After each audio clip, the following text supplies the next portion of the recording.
আসসালামু আলাইকুম, সবাই কেমন আছেন? আশা করি সবাই অনেক অনেক ভালো আছেন। আজকে আমি তৈরি করে দেখাবো মাংসের ঝাল পুলি পিঠা। যারা মিষ্টি পিঠা পছন্দ করেন না, মূলত তাদের জন্য আজকের এই ভিডিওটা। আমরা তো সবসময় মিষ্টি পিঠা খেয়ে অভ্যস্ত। আজকে একটু ভিন্নধর্মী ঝাল পিঠার রেসিপি আপনাদের সাথে শেয়ার করব। আশা করছি আপনাদের কাছে খুবই ভালো লাগবে। এভাবে এই পিঠাগুলো তৈরি করে আপনারা কিন্তু 10 থেকে 15 দিন পর্যন্ত চাইলে সংরক্ষণ করেও রেখে দিতে পারবেন। এখন কথা না বাড়িয়ে দেখে নেই আমি কিভাবে এই ঝাল পিঠাগুলো তৈরি করলাম। মাংস দিয়ে এই ঝাল পিঠাগুলো তৈরি করার জন্য প্রথমে একটা ফ্রাই প্যানে পর্যাপ্ত পরিমাণ তেল দিয়ে দিছি। দিয়ে দিলাম কিছুটা পরিমাণ গোটা গরম মশলা, দিয়ে দিলাম হাফ কেজি পরিমাণ পেঁয়াজ কুচি। এখন এই পেঁয়াজটাকে খুব ভালোভাবে একটু ভেজে নিতে হবে। আমি এখানে 1.5 কেজি পরিমাণ মাংসের কিমার জন্য হাফ কেজি পরিমাণ পেঁয়াজ কুচি ব্যবহার করছি। আপনারা চাইলে পেঁয়াজের পরিমাণটা বাড়িয়ে বা কমিয়ে দিতে পারেন। পেঁয়াজটা যখন এইরকম ভাবে ভাজা হয়ে যাবে, ওই পর্যায়ে এসে এখানে আমি দিয়ে দিব 3 চামচ পরিমাণ আদা আর রসুন বাটা। এখন এই আদা রসুন বাটাটাকে খুব ভালো করে একটু ভেজে নিতে হবে। আদা রসুনটা ভাজলে কিন্তু আদা রসুনের একটা এক্সট্রা যে গন্ধ থাকে ওইটা থাকে না, আর খেতেও ভালো লাগে।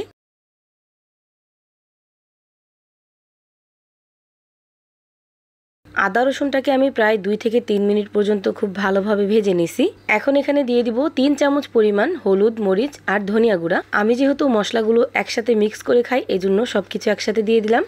আপনারা আলাদা আলাদা দিলে এখানে 1.5 চামচ পরিমাণ দিয়ে দিবেন হলুদ গুঁড়া, আর 1 চামচ দিয়ে দিবেন মরিচ গুঁড়া, হাফ চামচ দিয়ে দিবেন ধনিয়া গুঁড়া, দিয়ে দিলাম 2 চামচ পরিমাণ এখানে জিরা গুঁড়া। এখন পরিমাণ মতো পানি দিয়ে এই মশলাটাকে খুব ভালো করে কষিয়ে নিতে হবে। মশলাটা কষানোর সময় এখানে আমি 2টা টমেটো এইভাবে কেটে দিয়ে দিলাম। আর অবশ্যই মাংস রান্নার আগে এই মশলাটাকে খুব ভালো করে কষিয়ে নেবেন। এই মশলাটাকে আমি 10 মিনিটের মতো খুব ভালোভাবে কষিয়ে নিছি। দেখতেই পাচ্ছেন মশলাটা কিরকম হয়েছে। মশলাটা যখন খুব ভালোভাবে কষানো হয়ে যাবে, ওই পর্যায়ে এখানে আমি দিয়ে দিলাম আগে থেকে কিমা করে রাখা মুরগির মাংস। মুরগির মাংসটাকে আমি কিভাবে কিমা করছি একটু বলে দেই। জাস্ট একটু লবণ দিয়ে সেদ্ধ করে তারপর থেতো করে নিছি। আর এভাবে কিন্তু কিমাটা একদম পারফেক্টলি রেডি হয়ে গেছে। এখন এই মাংসের কিমাটা দিয়ে খুব ভালোভাবে মিশিয়ে নিব। মিশিয়ে নেওয়ার পর এখানে আমি পানি দিয়ে দিব, আর পানিটা দিয়ে এই মাংসটাকে রান্না করে নেব।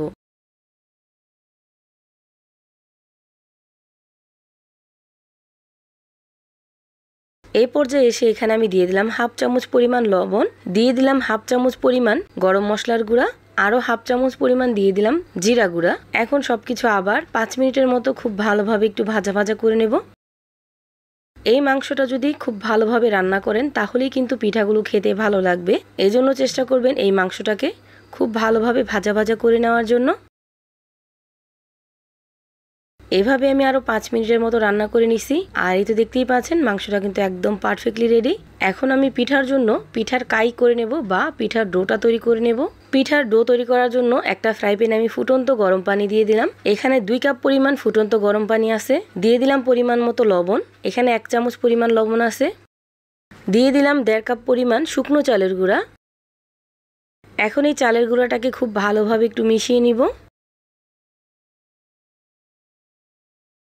চুলার আঁচটা কমিয়ে আমি 2 থেকে 3 মিনিটের মতো খুব ভালোভাবে নেড়েচেড়ে মিশিয়ে নিছি। আর এটা যেহেতু ভিজা চালের গুঁড়া, এই জন্য ঢেকে রান্না করতে হবে না। এই পর্যায়ে সেখানে আমি 1 কাপ পরিমাণ দিয়ে দিলাম আটা।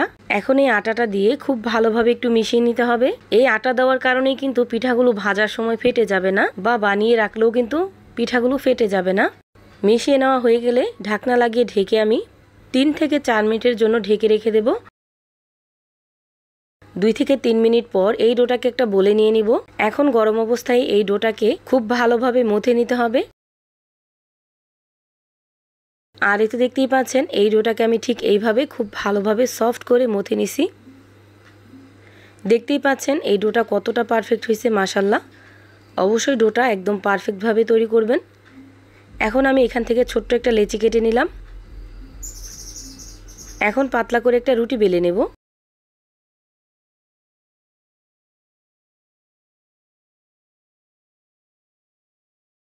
ঠিক এইভাবে আমি রুটিটাকে পাতলা করে বেলে নিছি। আপনারা দেখেই নিশ্চয়ই বুঝতে পারতেছেন আমি কিভাবে এই রুটিটা বেলে নিছি। এখন একটা গ্লাসের সাহায্যে আমি এই রুটিটাকে কেটে নেব গোল গোল করে। আপনারা চাইলে কুকি কাটারের সাহায্যেও কিন্তু কেটে নিতে পারেন। এভাবে কেটে নিলে কিন্তু সবগুলো পিঠা একই সাইজের হবে।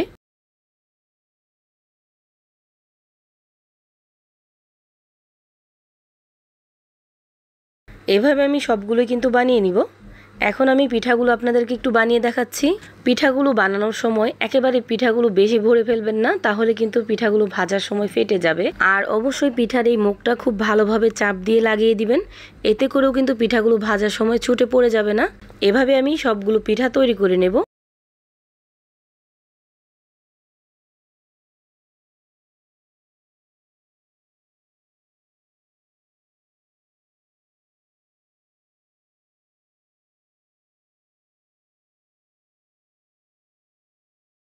এইভাবে আমি প্রথম অবস্থায় যেই পিঠাগুলো বানাবো সাথে সাথে এই পিঠাগুলো ভেজে নেব।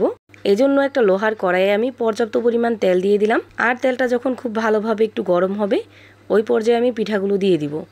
আর পিঠাগুলো দিয়ে দেওয়ার পর চুলার আঁচটা কমিয়ে দিতে হবে, তাহলেই কিন্তু পিঠাগুলো মচমচে হবে।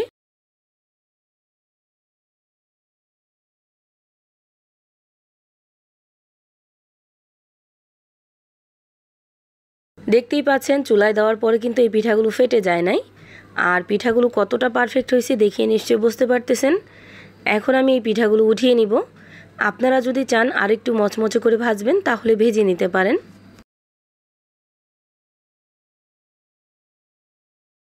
তৈরি হয়ে গেল মাংসের ঝাল পুলি পিঠা।